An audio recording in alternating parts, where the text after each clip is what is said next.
Night Owl, Hog 01. We're going to climb a little bit and take a look. A single A-10 pilot. A radio lighting up on guard, the frequency you only touch when everything is already wrong. 80 Taliban fighters converging on 2 Americans who have nowhere to run, no air cover left, and seconds bleeding out faster than anyone can count. Every rescue asset is either damaged, dry on fuel, or peeling away into the dark. What happens next spans 6 hours, 21 aircraft, 37 radio frequencies, and a gun camera record that has never been matched in the Afghan theater. This is the most brutal combat mission on record, and it begins the moment one pilot decides none of them are walking off that battlefield.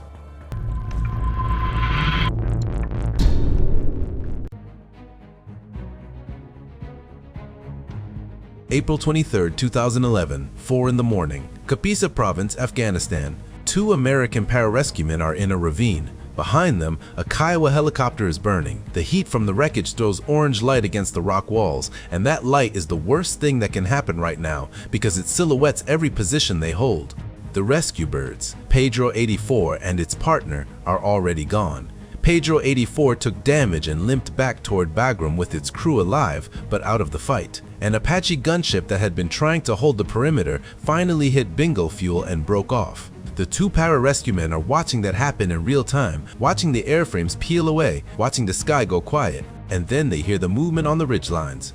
Not one direction. 80 Taliban fighters are converging from both flanks, working through the rocks in the dark, using the chaos of the downed aircraft to close the distance. They know the window. They know that the moment the last support aircraft departs, those 2 men in that ravine have no cover, no extraction, and no margin. This is what a perfect trap looks like from the inside. The terrain is the weapon. Kapisa province is northeastern Afghanistan at its most brutal. Tight ravines, sharp bridges, elevations that kill engines and radio signals in the same breath. Night operations here are not difficult. They are a different category of problem. Darkness compounds every axis of danger, navigation, target acquisition, deconfliction, communication. There are no clean sight lines. There are no clean anything. The 2 pararescuemen are pressing into the rock, rationing ammunition, calling on the radio with a calm in their voices that only people in the worst situations ever manage. They need airspace. They need fire. They need someone to show up and take control of a sky that is currently empty and getting more dangerous by the second.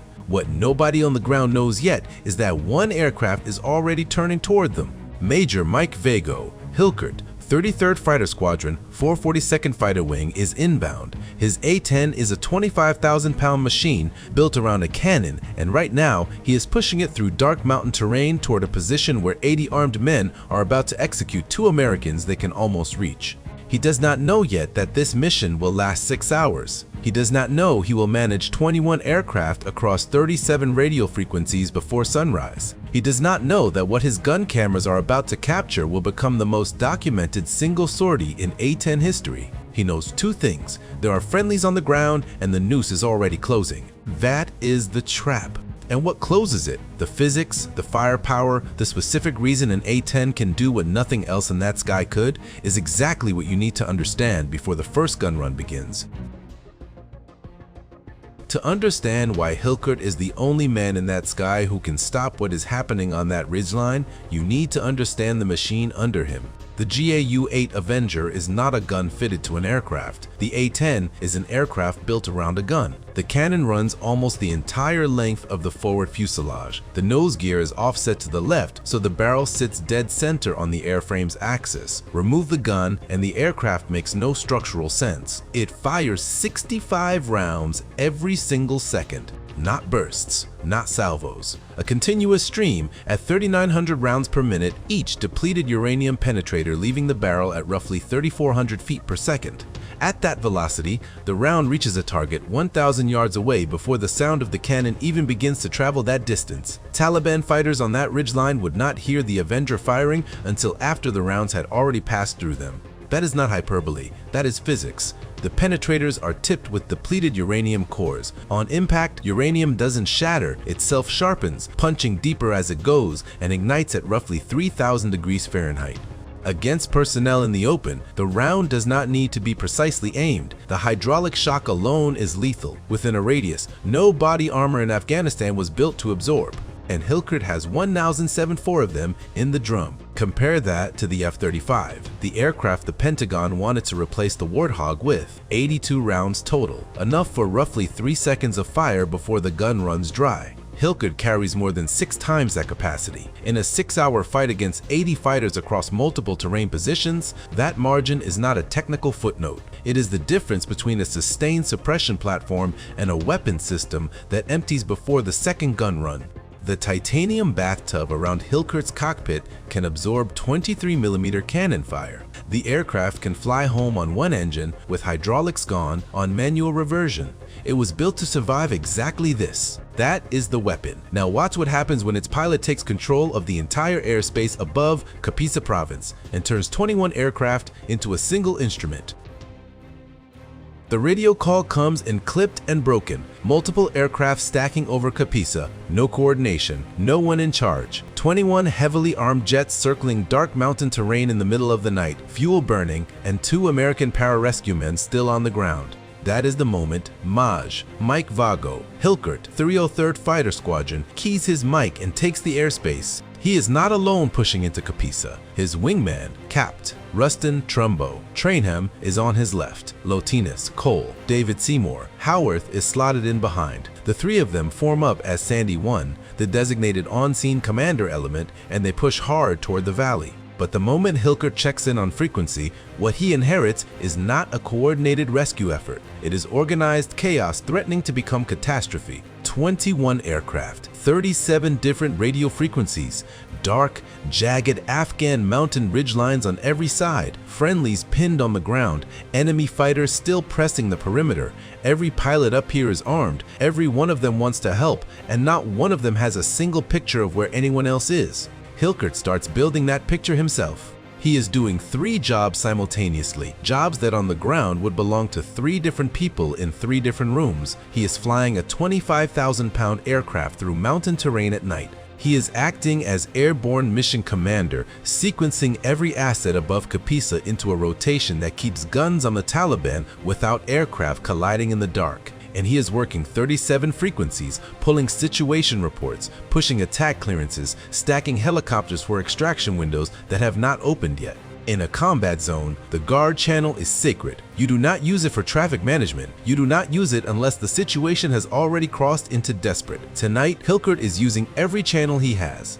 The fighters he is holding above the valley are not patient aircraft. They are burning fuel. They have weapons loads and limited time on station, and every minute they orbit without a coordinated plan is a minute the perimeter below gets thinner. Hilkert is sequencing them like a conductor working an orchestra that has never rehearsed together in the dark while the stage is on fire. He calls the positions. He confirms the threats. He starts deconflicting the airspace in vertical blocks so aircraft from different units, different services, different weapon systems are not crossing each other's attack corridors. 21 aircraft. One brain running all of it. And while Howarth manages the stack and Trainham holds position off his wing, Hilkert starts pushing the first attack clearances through. The airspace is no longer chaos. It is a weapon. And what Hilkert does with it over the next 6 hours, the gun runs, the SAMs, the extraction windows blown open by cannon fire, is why no one who was on the ground in Kapisa that night uses the word rescue lightly. The first SAM comes off a ridgeline at 0412. Hilkert sees the launch plume before the warning tone finishes its first cycle. He brakes hard, dumps flares, and the missile walks off into the dark below him. He doesn't climb away from it. He rolls back in. That is the decision that defines the next 6 hours.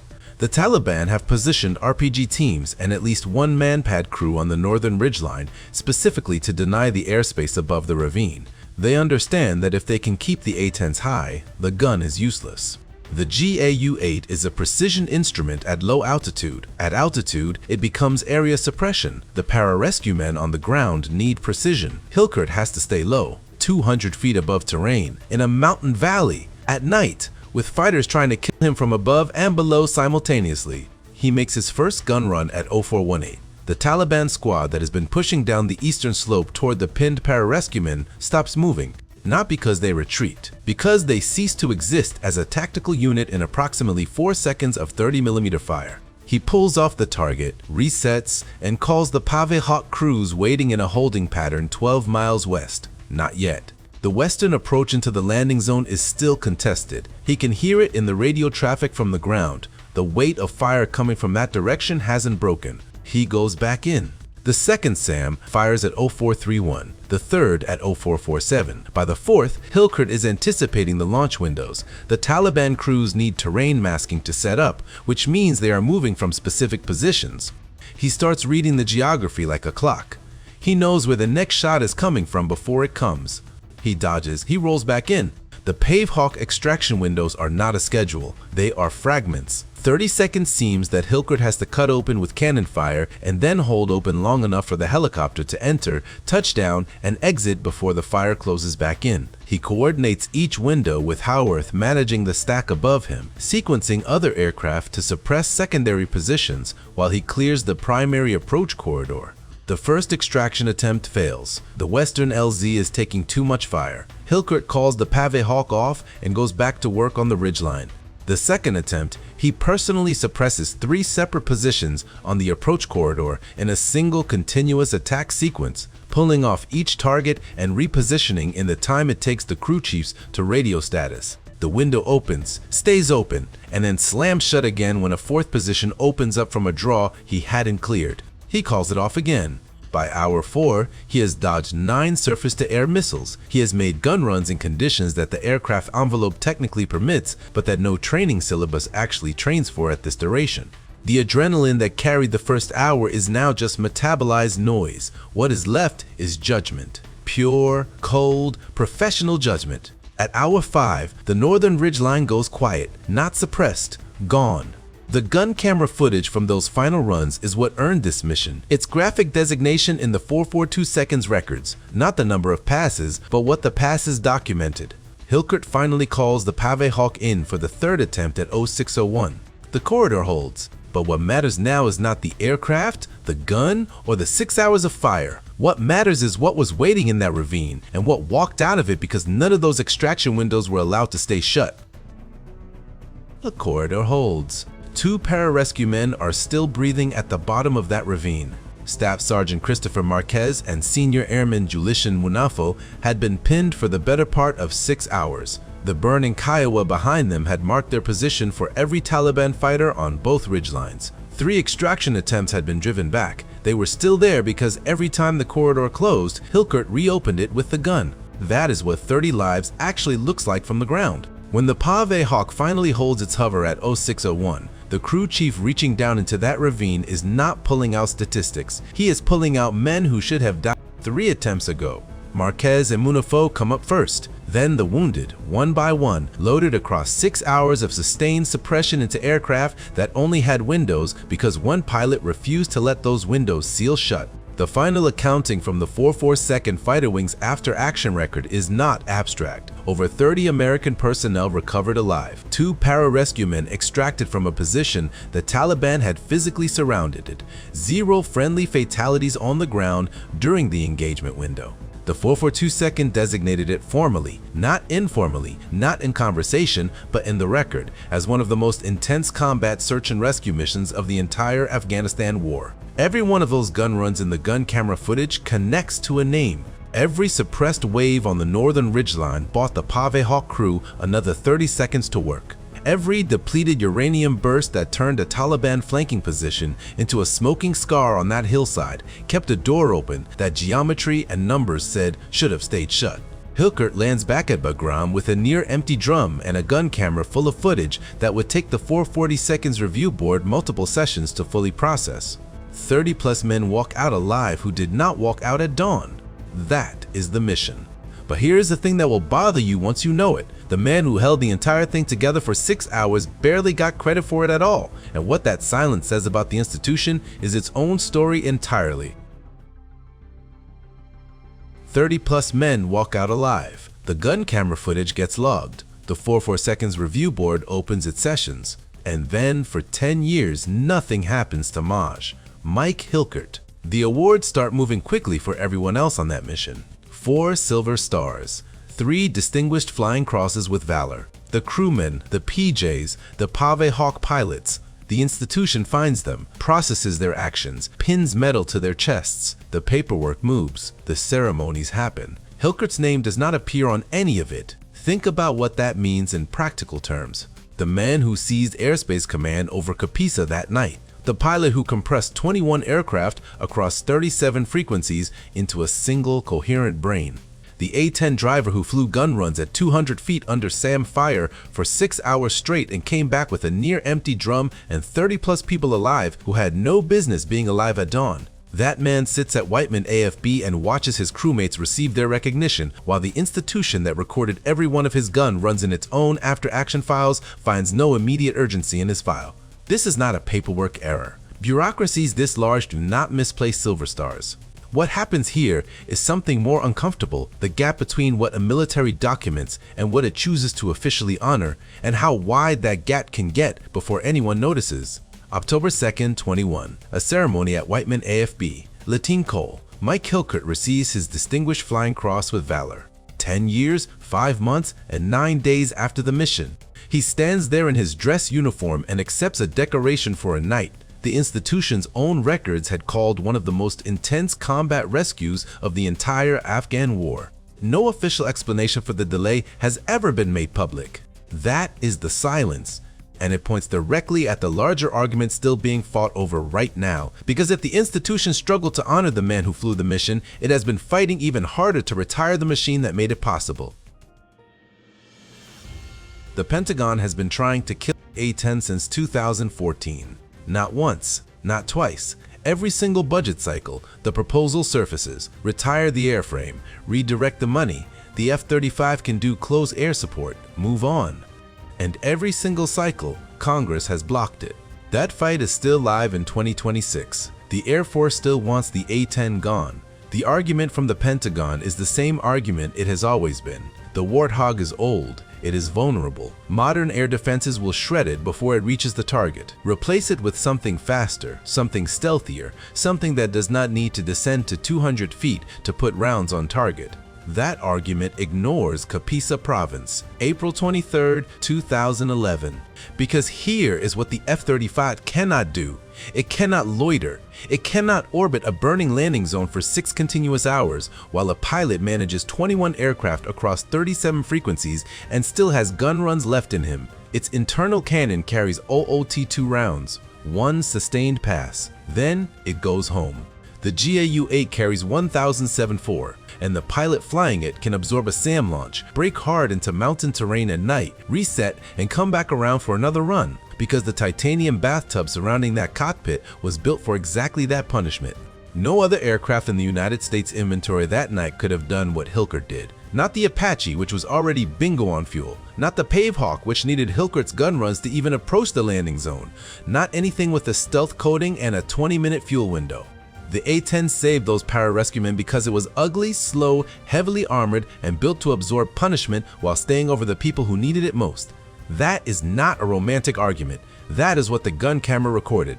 That is what the after-action reports documented. That is what 30 men walking out of Kapisa province alive proves.